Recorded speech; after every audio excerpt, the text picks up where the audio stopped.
ഒരു സാധാരണ മലയാളി കുടുംബത്തിൽ നിന്നും വരുന്ന എനിക്ക് IELTS ലിസണിംഗ് എപ്പോഴും ബുദ്ധിമുട്ടായിരുന്നു. എന്നാൽ തുടർച്ചയായ പ്രാക്ടീസിലൂടെ എനിക്ക് 9 സ്കോർ ചെയ്യാൻ പറ്റി. IELTS ഓവറോൾ 8.5 സ്കോർ കിട്ടിയെങ്കിലും ചില സാമ്പത്തിക പരാധീനതകൾ മൂലം എനിക്ക് പുറത്തോട്ട് പോകാൻ സാധിച്ചില്ല. അതിനാൽ തന്നെ IELTS ലിസണിംഗ് ബുദ്ധിമുട്ടുന്നവർക്ക് വേണ്ടി ഞാൻ ചെയ്ത മോക്ക് ടെസ്റ്റുകൾ യൂട്യൂബിൽ ഷെയർ ചെയ്യാൻ ഞാൻ ആഗ്രഹിക്കുകയാണ്. ഈ മോക്ക് ടെസ്റ്റുകൾ ചെയ്യുന്നതിലൂടെ നിങ്ങളുടെ IELTS ലിസണിംഗ് സ്കോർ തീർച്ചയായിട്ടും കൂടുന്നതാണ്. അതുകൂടാതെ തന്നെ ഇംഗ്ലീഷ് ലാംഗ്വേജ് കേട്ട് മനസ്സിലാക്കാനുള്ള നിങ്ങളുടെ കഴിവും വർദ്ധിക്കുന്നതാണ്. കൂടുതൽ മോക്ക് ടെസ്റ്റുകൾക്കായി ഈ ചാനൽ സബ്സ്ക്രൈബ് ചെയ്യൂ.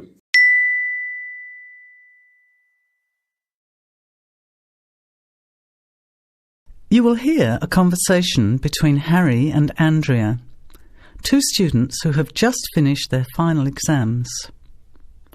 First, you have some time to look at questions 1 to 5.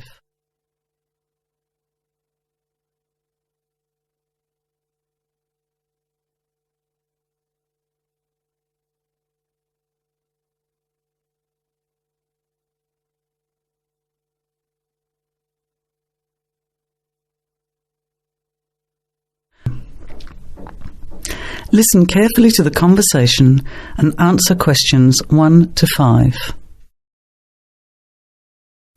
Hi Andrea, how are you feeling now that exams are over? It's fantastic to have finished, isn't it? And to sleep in every morning. What about you?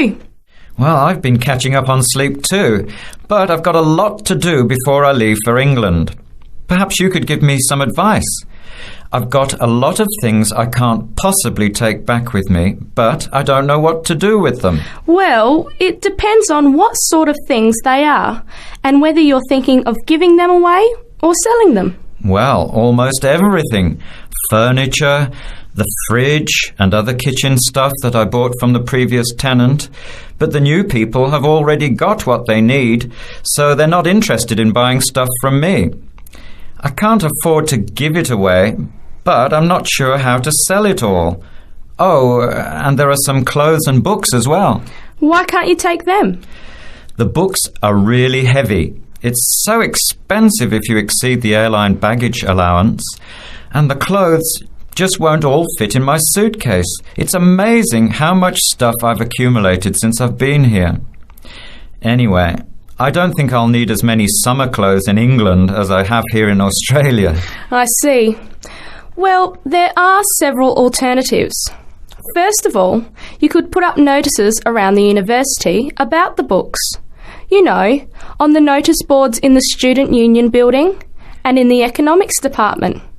Anywhere second and third year students will see them.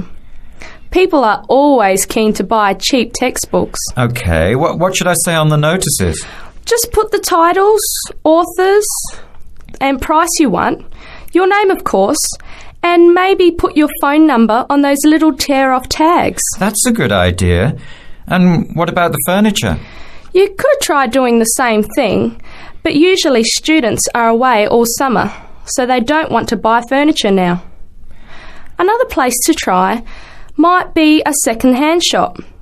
Someone from the shop will usually come around and give you a free quote, and then you can decide. But you don't usually get much money for that sort of stuff. Before you hear the rest of the conversation, you have some time to look at questions 6 to 10.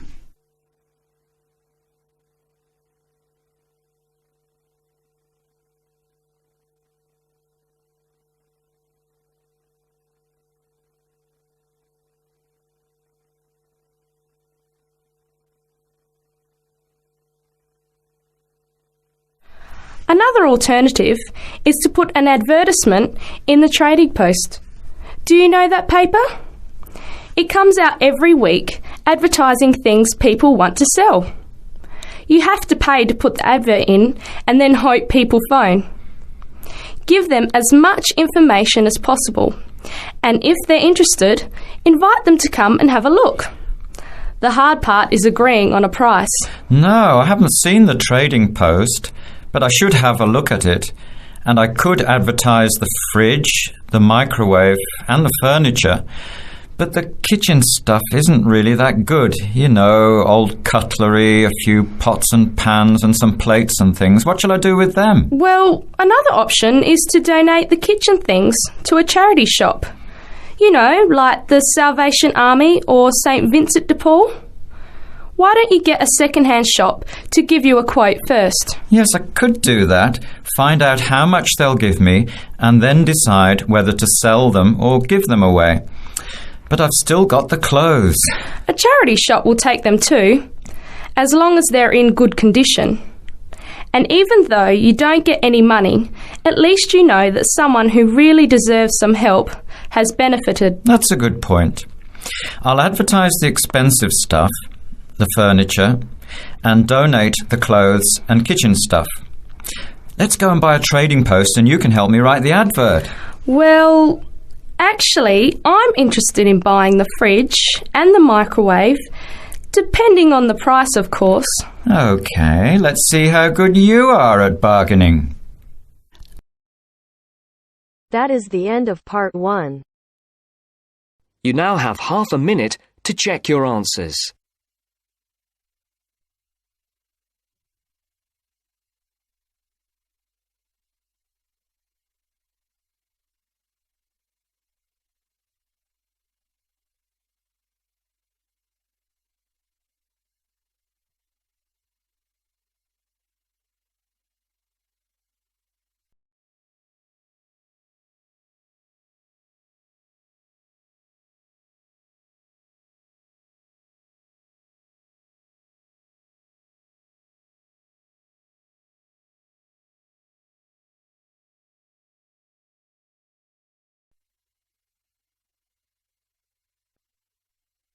Now turns to part 2. Part 2. You'll hear a radio program on the process of making beer. First, look at questions 11 to 14.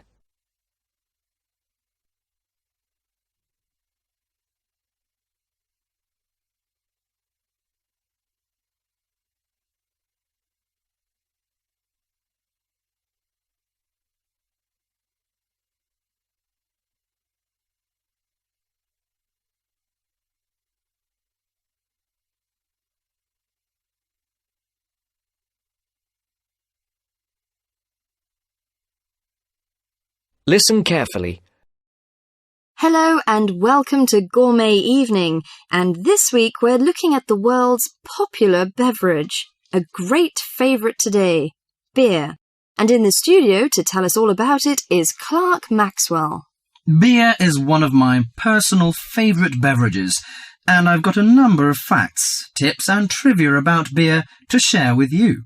So, who invented beer and when? What is beer made of? Actually, historians are not entirely sure when beer was invented, but they guess that beer was created accidentally by early nomadic tribes roughly 10,000 years ago. The 4 primary ingredients are malt, hops, yeast and water. Malt, which gives the beer a sweet taste, is made from barley soaked in water until its husks open and sprout. The sprouts are then dried and crushed. The small flowers of the hops vine are added partly because they taste bitter, helping balance the sweetness of the malt. Hops prevent the growth of bacteria that can spoil beer. Yeast is responsible for fermentation, which creates the alcohol and carbonation. Beer makers sometimes use additives or substitutes for malt or hops. Substitutes such as corn or rice can make a beer lighter or cheaper to produce. Before the broadcast continues, look at questions 15 to 20.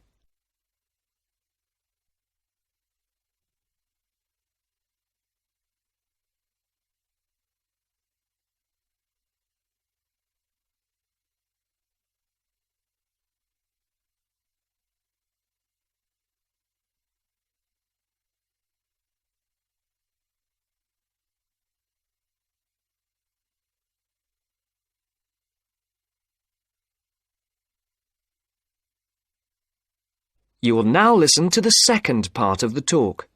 Adding fruit gives beer a fruity taste. Beer is not high in alcohol, as we know.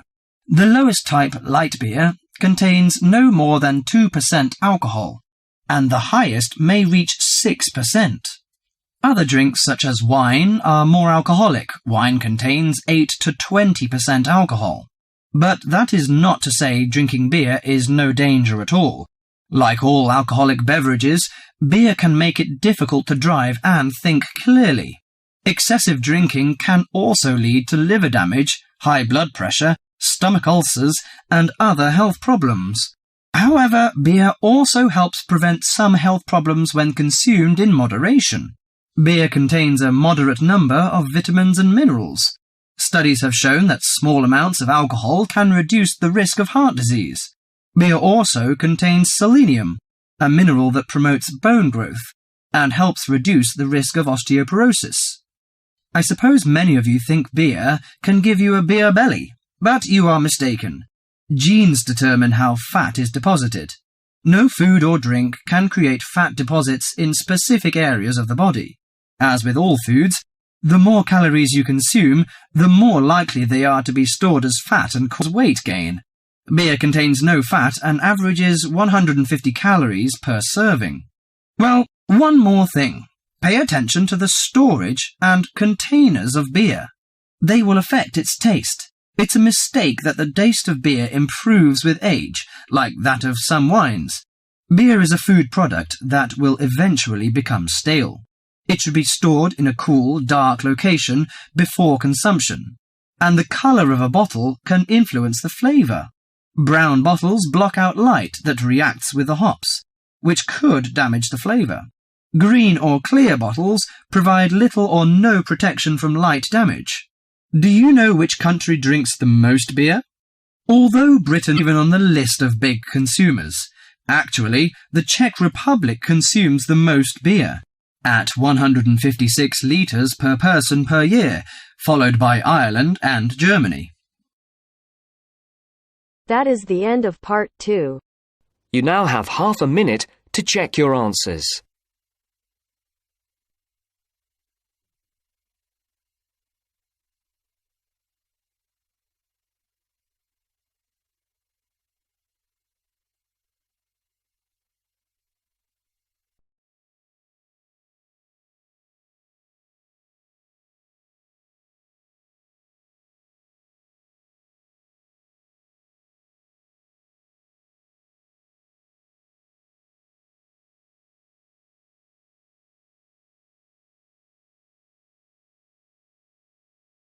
Now turns to part 3.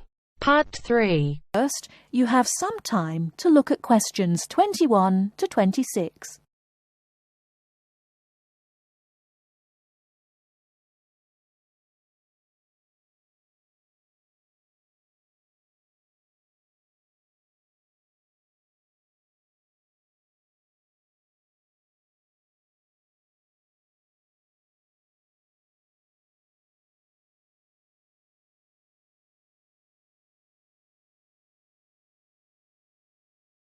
Now listen carefully and answer questions 21 to 26. Good evening, and welcome to this month's Observatory Club lecture. I'm Donald Mackey, and I'm here to talk to you about the solar eclipse in history. 1,000 years ago, a total eclipse of the sun was a terrifying religious experience.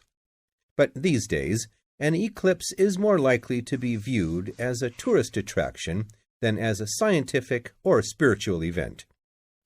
People will travel literally miles to be in the right place at the right time to get the best view of their eclipse. Well, what exactly causes a solar eclipse? When the world goes dark for a few minutes in the middle of the day. Scientifically speaking, the dark spot itself is easy to explain. It is the shadow of the moon streaking across the earth. This happens every year or two, each time along a different and, to all intents and purposes, a seemingly random piece of the globe. In the past, people often interpreted an eclipse as a danger signal heralding disaster, and in fact, the Chinese were so disturbed by these events that they included among their gods one whose job was to prevent eclipses.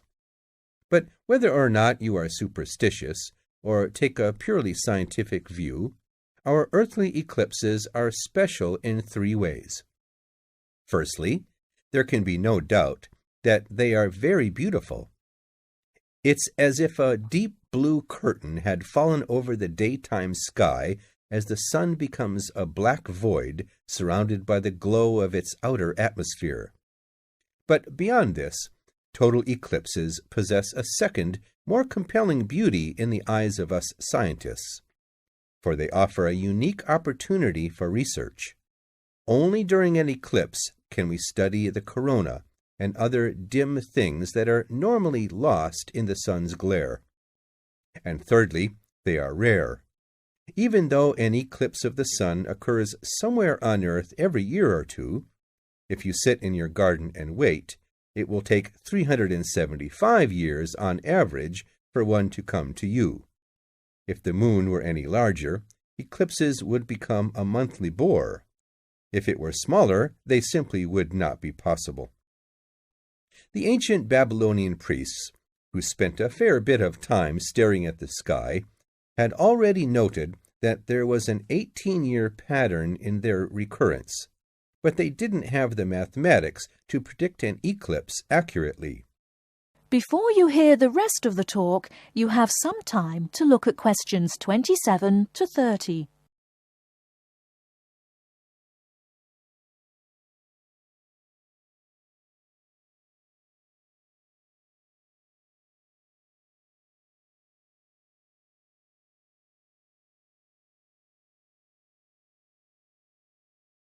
Now listen and answer questions 27 to 30.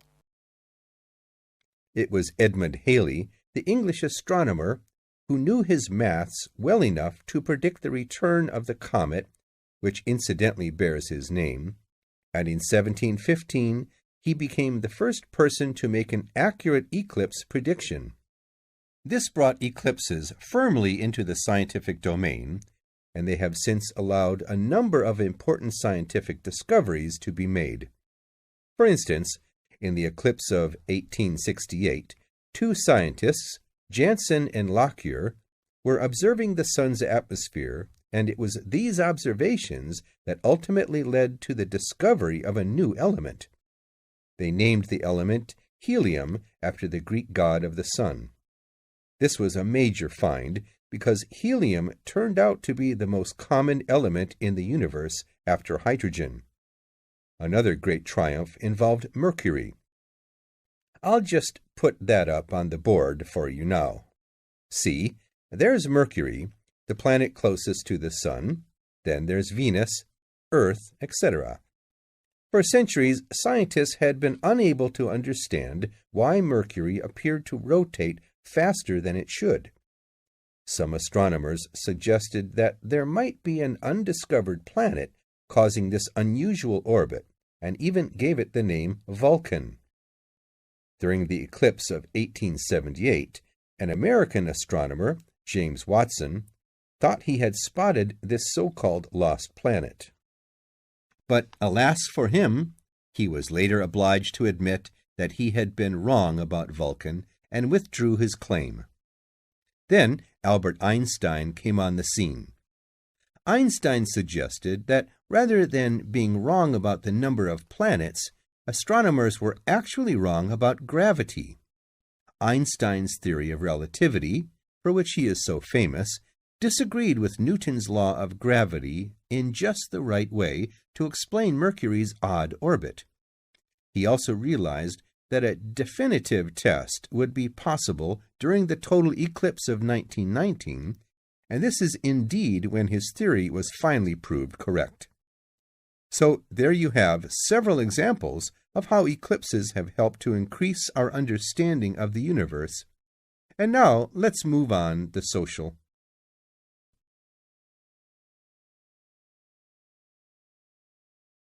That is the end of part 3. You now have half a minute to check your answers.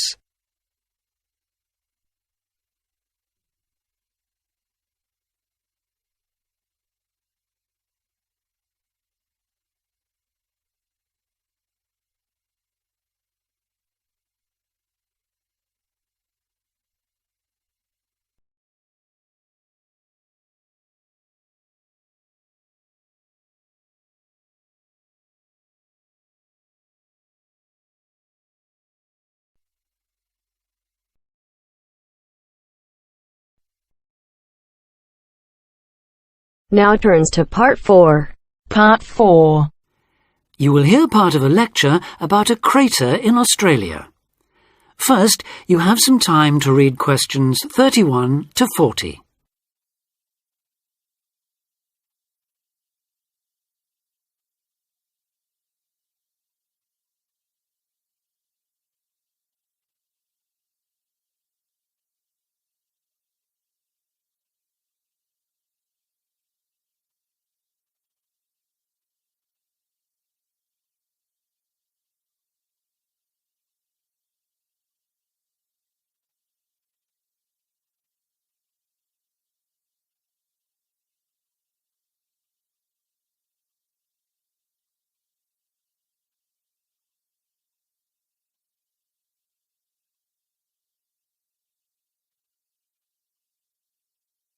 Now listen carefully and answer questions 31 to 40. Lake Acraman in South Australia is Armageddon for the purist. No other meteorite impact on Earth has stamped the surrounding rocks with such an abiding, unequivocal geological record of collision, earthquake, wind, fire and tsunami, the giant waves formed by major Earth movements. The story it tells is elemental, without dying dinosaurs or even Bruce Willis to complicate its simple message of destruction.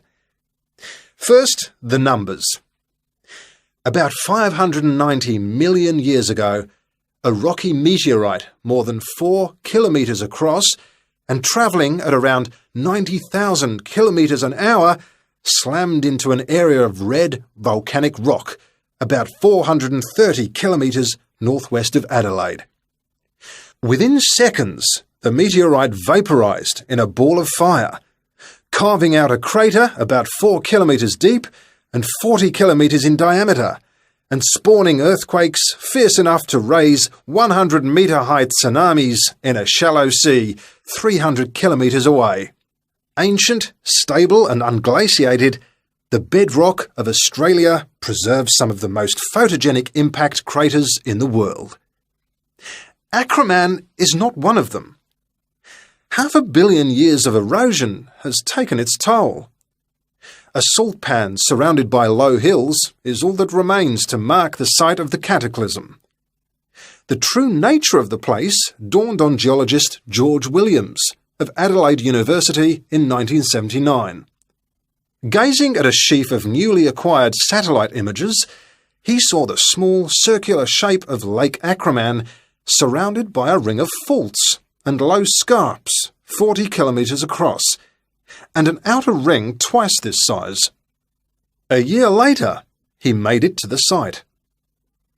On islands near the centre of the lake, Williams found bedrock shattered in a conical pattern that experts consider a sure sign of a meteorite impact.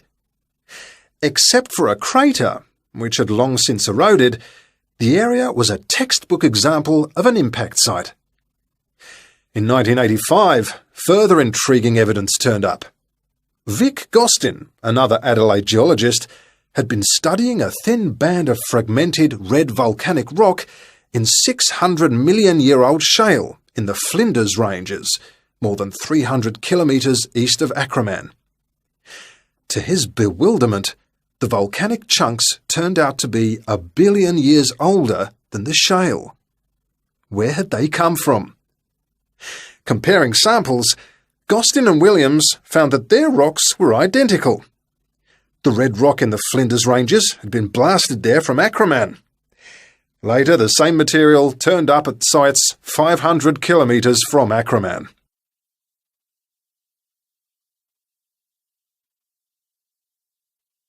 Everywhere, the bands of fragments showed the same structure. Coarse pebbles at the bottom, then a cocktail of silt and sand, then layers of increasingly fine sand, distorted on top into a wavy, scalloped pattern.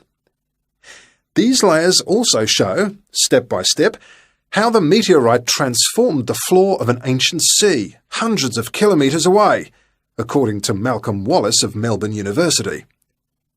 First came the earthquake.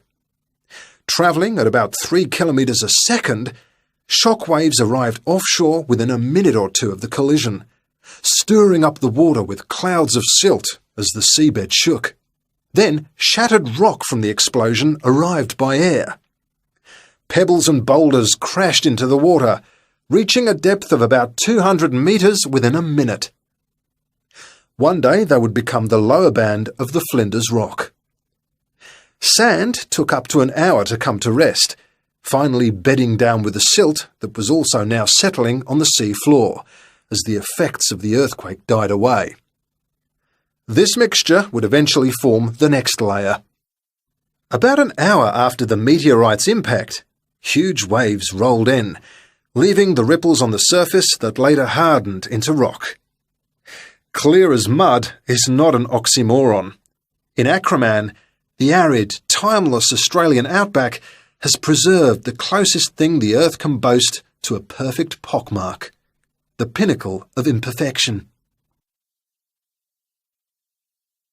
That is the end of part 4. You now have half a minute to check your answers.